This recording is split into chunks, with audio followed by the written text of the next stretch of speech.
Hi everyone, it's me, Spring, the fiber enthusiast, and welcome to the channel. Today's episode is going to be a topic of textures, different stitches, how they may look with variegated yarn or self-striping yarn versus a solid yarn. Let's go ahead and take a little dive into textured fabric and textured stitches. All right, so I have brought in over here off to the side an abundance of different types of textured items, some my own patterns, some other patterns, and if I remember the names of the patterns, I will say them to you and link them down below. However, I'm not guaranteeing anything. I will on my own go back and find the pattern and link it. And I know there's a couple others that I can off the top of my head say I know where they're at. But let's go ahead and talk about some different styles of front post, back post, and what they look like in a solid as well as in a variegated or multicolored yarn. So this right here is the waffle stitch, and it's just a basic front post, back post type stitch, and it's just on how it is placed, depends on which side you're on as far as this particular project here. That's in a solid. Now I'm going to show you in a variegated. So you can see the difference in the two, not size, not colors, but the pattern itself. You can actually see that waffle appearance in the solid, and it's a little harder to detect in that variegated. So this goes along with color palettes and choosing colors to represent different pattern choices.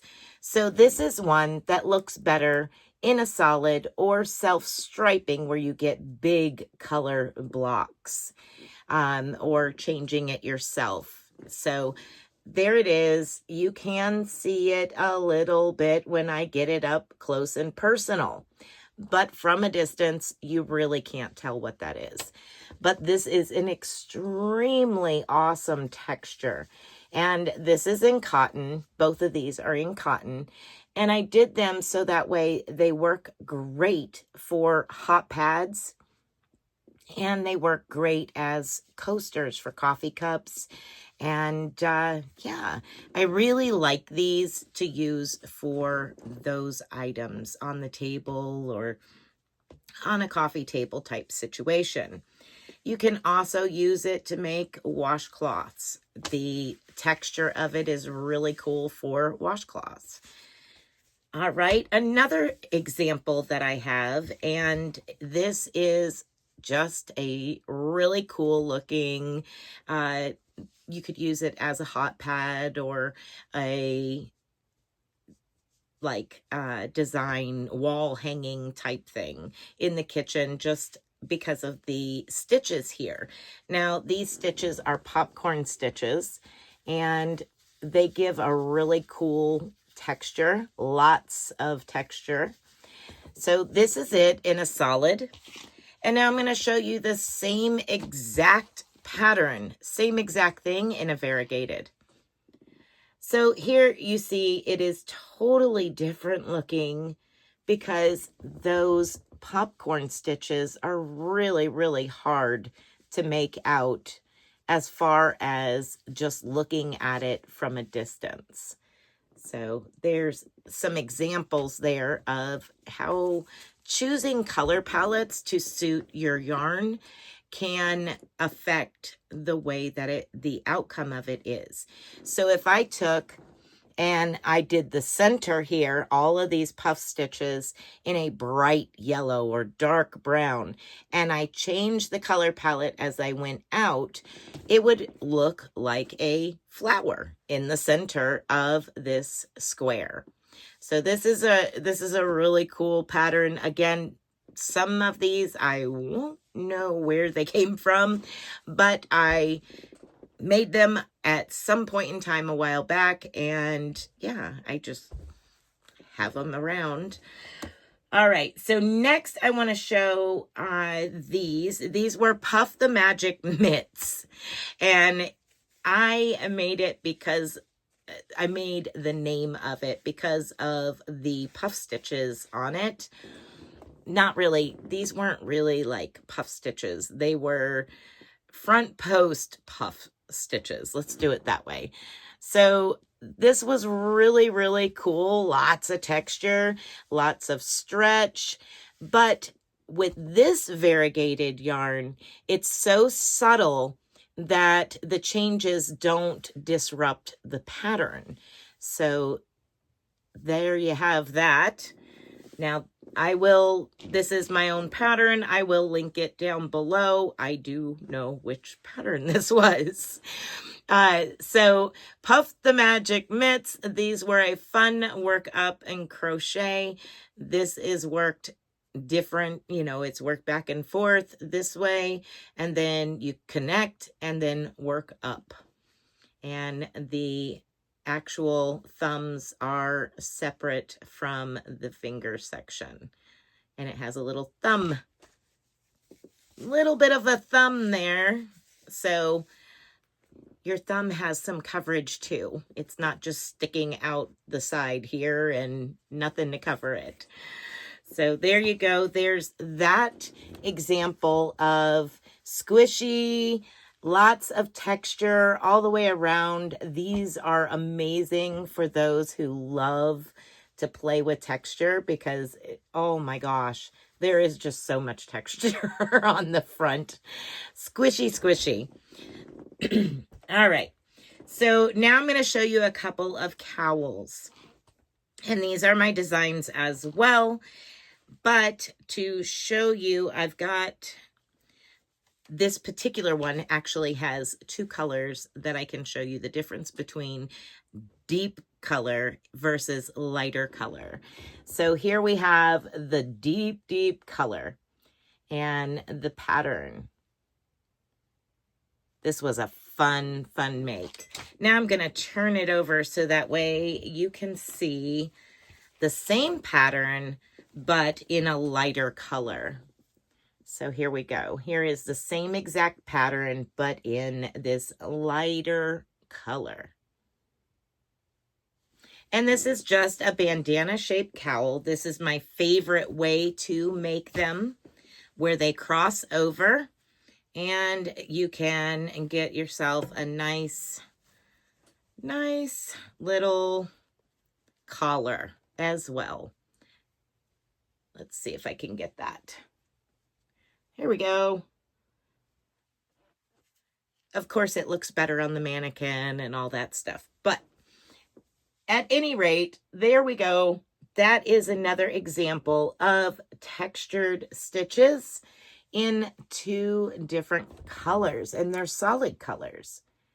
So this is very pretty, but some of the stitch work you really can't see quite as well. So there is another idea. Now these are crochet. All of these that I've been showing are crochet. In fact, I don't think I have anything knitted. This was Tunisian crochet. This was another one, and you can see the beautiful stitches and their texture. But that is in a pretty much self-striping yarn. And if I'm not mistaken, this was harvest season. I think it was harvest season. But using something that was self-striping, had large color changes, you can see that you can still see the stitch definition, the stitch texture to it as well. So there's that. Now I'm going to show you a bag that I created. It was a bag. I didn't create the bag. I made it from another pattern, and it has basket weave to it. So that's in a solid. You have basket weave, so that gives a lot of really cool texture. Lots and lots of really cool texture there. So a basket with basket weave. Now, it does stand up when you fill it, but it gets really super soft depending on the yarn you use. So that is one that you can see with it being a solid color, how that basket weave really stands out. Now I'm going to show you what this is. A couple pairs that I've made of these socks, and they're really famous during my Spin and Chat live, and I'm known for the rainbow socks. This is not my pattern. These are called the Arctic Boot Sock. Love these socks. They work up super fast. They are crocheted. Look at all of that. Yes, I love my rainbow colors. So there's a lot of different stitches in this pattern, but you really can't see what all is going on because of the amazing colors. Yeah, I just wanted them rainbow. So now I'm going to show them to you in another variegated yarn. And here's this one. Same pattern, but you can kind of see a little bit more of the stitches. There is front post, back post up here. There's some chain loops here. There's some really cool like shell stitches in there.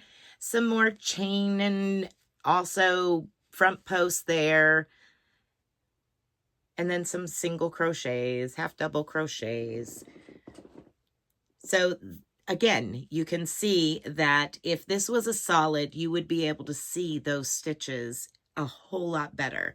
But this pattern for me wasn't necessarily about the stitches when I made them. When I made them with the yarn in mind, the colors in mind. I wanted the sock. Don't get me wrong, I wanted the sock. But I was less interested in the pattern of the sock as I was the actual colors and choice of color yarn that I chose. I got just a couple more, well, 3 more here. So here is a poncho that I created quite a while back, and this was a color controlled situation where it was striping different colors. So this is a poncho that I made, and I used this deep blue and then some gold and white, and alternating, trying to show off more of the color changes and yarn than any stitch work as a rule. There was some back loop only, some treble crochets, some half double crochets, and double crochets. Front post, back post, and actually I had that backwards. Front post, back post. And again, these in the dark color, I have the back loop only so you could actually see that ridge. But it was more about the color changes in the color of yarn versus any type of stitch definition. So that is another example of texture, but not so much texture that it's going to take away from the yarn color choice. Very light texture with just that back post and a little bit of front post, back post, but those are in solid. Now, if you really, really want to get into some fun texture play, Mikey, the Crochet Crowd, he did this a while back, and it was the study of textures. And this Afghan, it took a while to do, But this Afghan was amazing because he goes through all kinds of different stitches and different textures along the way. Now, this particular yarn that I used it because of it being a long color change for each change of color.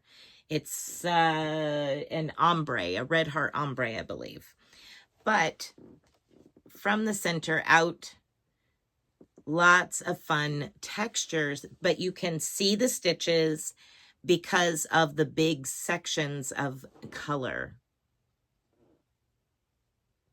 Lots of fun with this Afghan. I did make a couple of them and I love them. Absolutely love them. Textures and yarn color choices play a lot off of each other.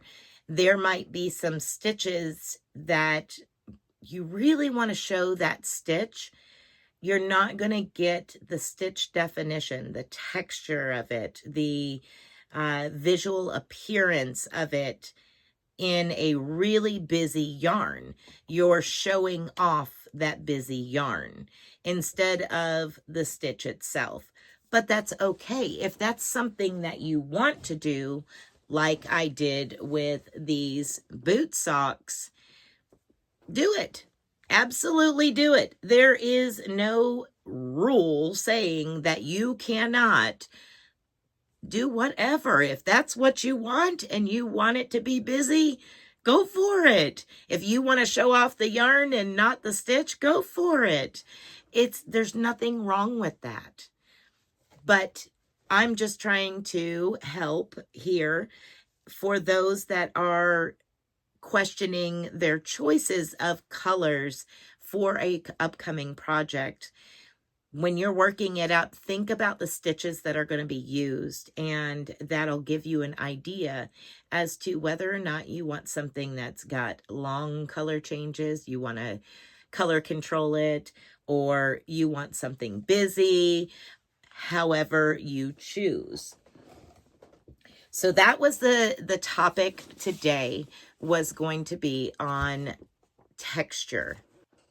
So by combining different stitches together, front post, back post, crisscross stitches, depending on whether you're crossing them in the front or you're crossing them in the back, puff stitches, popcorn stitches, all of these like cluster stitches, depending on how you mix them together, will give you different dimension to your project.